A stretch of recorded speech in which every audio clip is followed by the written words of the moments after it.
Welcome to the Founder Podcast, where we explore the journeys of some of the most successful and inspiring entrepreneurs from around the world.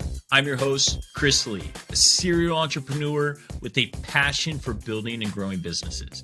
Throughout my career, I founded multiple nine-figure businesses and learned a thing or two about what it takes to succeed in the world of business. I want to share those lessons with you by searching out the coolest guests on planet Earth and have them share their own incredible stories. But this podcast, it's not just for entrepreneurs. It's for anyone that's looking to be inspired by these stories of people who have overcome incredible odds and create something truly remarkable. So join me on this journey as we explore the fascinating world of entrepreneurship and meet the founders that are shaping it today. Let's dive in. What's up, everybody? Today we are going to be talking about one of my favorite subjects in the world, and it's decision making. Now, decision making is such an interesting topic for us as entrepreneurs, people that are lacking direction or discipline in their life, people that are in the sales world, people that are really trying to get ahead in life in general. Decision is kind of the thing that's behind it all. So, interesting fact that I always love to share with my salespeople is the 10-80-10 rule, which means 10 people say yes to everything, 10 people say no, no matter how good the offer is, right? Bag of gold, here you go. No matter what it is, 10% of those people are just going to slam the door, tell you no, whatever it may be. And then there's 80% of the world's population are going to be wafflers. They are indecisive. They are a part of the maybe crowd. And so the interesting thing with decision, right? This applies to sales. This applies to really everything that you're doing every single day in your life, and understanding that it is very natural to be indecisive, to be a part of the maybe crowd. Where life really starts to become fascinating and get exciting is once we realize that the faster we make decisions, the faster we are going to progress.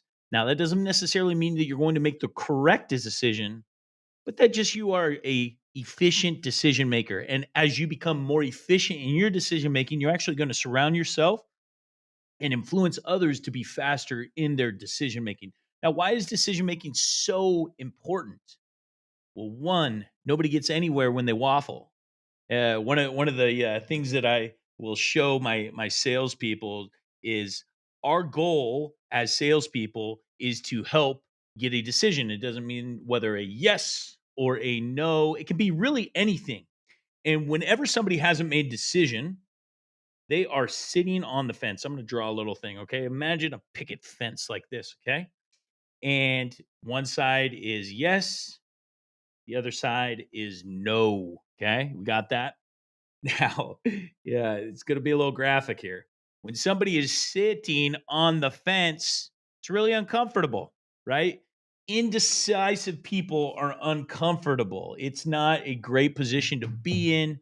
And so, if we are a salesperson and we leave somebody undecided, we are leaving them in an uncomfortable state, which is automatically associated with us as the salesperson. Same thing for us. When we don't make a decision, we are uncomfortable and we sit there and we stew and we become stressed and we have anxiety and we have depression or whatever it may be because of our indecision.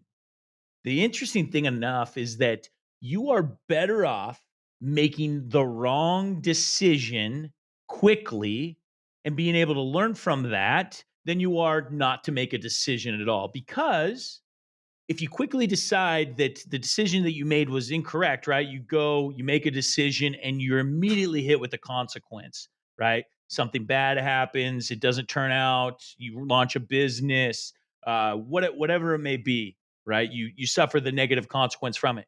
Now you know not to go that route, and so you can quickly switch the decision to whatever it may be that is going to produce the desired result.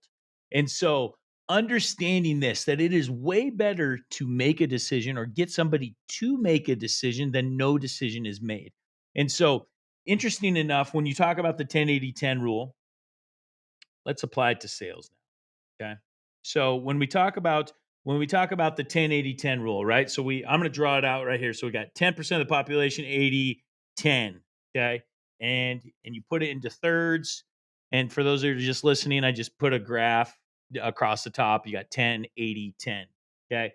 Now, the question is like, if I draw a line down the middle and say that all 80 of these people that are indecisive, that are maybes, and get them to make a decision, and all 80 of them go over to no. So now it's 10 that say 10% of the population say yes, 90% of them say no. Will you make more money? Now think about that. Once again, if your job is to help people make a decision, or your job as a decision maker is to make a decision, and you always make the negative decision, or people always go with no, will you make more money? Now the natural would be like, no, you're not going to sell anymore. You missed out on 80% that potentially could have gone into the to the yes column later, after a callback, after they thought about it, after they got enough information, whatever. But the reality is when, if you did, you would. If hypothetically all 80% of them moved over to the no, you would make more money, because this allows you more time. You are not going to waste the time with the callbacks, the maybes, all these different things that are going on with the consumers that waste your time by not making the decision. Now, this is important as a potential business owner, as a salesperson, like I said, as a producer in society, for all of us to understand the psychology of this. That when we are indecisive, when there may be, we are wasting time. Time is the ultimate currency, right? The ultimate thing that each one of us are trying to get more of, right? No matter who you are, you have 168 hours in a week.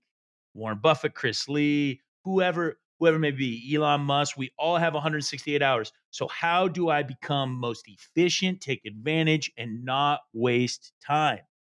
And the biggest thing is we got to be decision makers. Oh my goodness. And the best value that we can bring to society as a business owner, as a salesperson, is help somebody get to the decision. Now, in order for somebody to make a decision, they have to have two things, and two things only.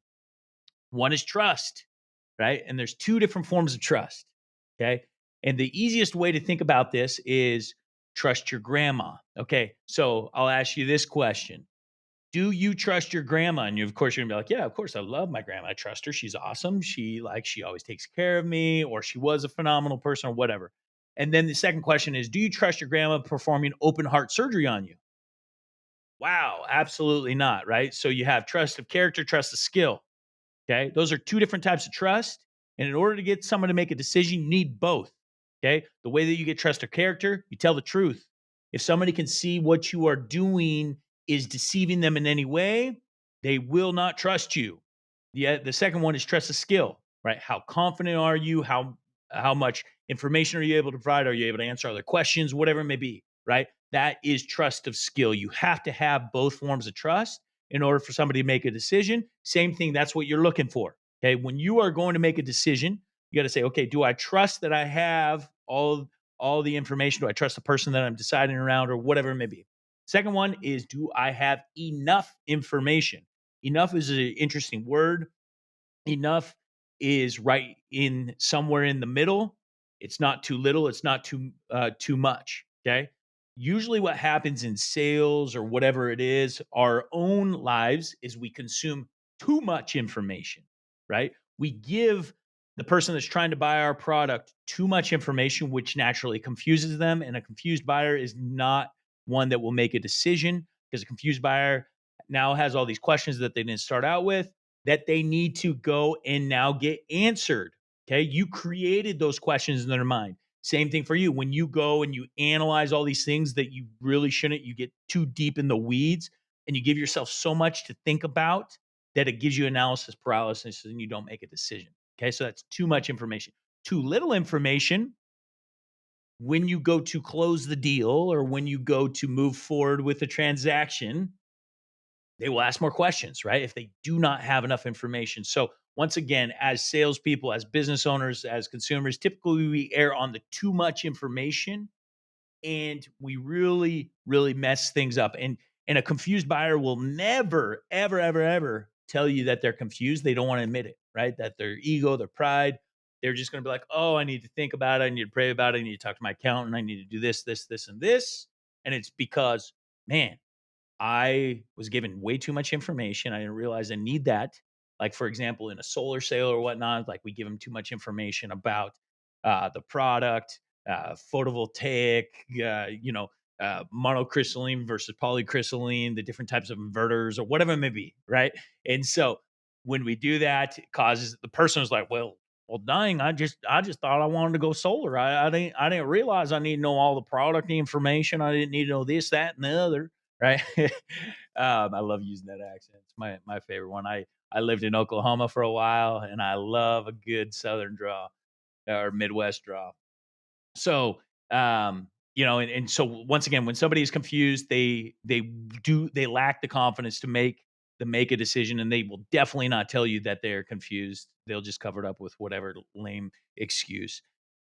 But the important thing to understand is that most people are indecisive because you, as a salesperson or a business owner, are indecisive yourself, right? We must learn to become very decisive in our time, in our actions, in our like, I am going to do this no matter what I feel like, right? That's the definition of discipline, doing what we know we need to do, whether we feel like it or not. We must become decisive as a population. If the world was way more decisive, we'd create way more value, we'd have way better relationships. We would go and we would address that relationship that we are struggling with. That is one thing that my mind just cannot wrap around. Like when there is a negative thing going on, one thing I've learned in business, okay, this is going to shift gears here for a second. Like, if there is a negative issue going on within your organization, with a family relationship, whatever it is, go and address it right now. When you try to bury it, ignore it, act like it never happened, all you're doing is creating a foundation of deception, acting like it's just going to resolve itself, and it never will. It will always linger in the back of your mind, the back of their minds, or whatever.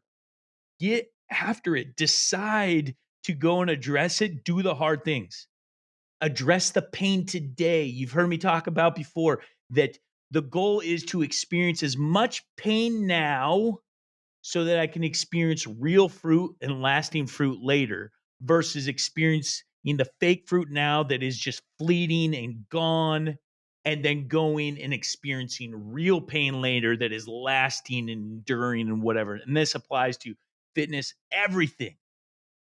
Guys, I appreciate you jumping on for this real quick short podcast. If you have not left me a review, whether this is on YouTube or Apple or Spotify or wherever you're at and you're listening to this platform, please do me the best favor. Like, I know you've heard other people ask for this. Like, literally take 20 to 30 seconds, write your thoughts, leave a quick review. It really helps me. That's the best way that you can pay me back for the free advice that I'm giving you. Until next time.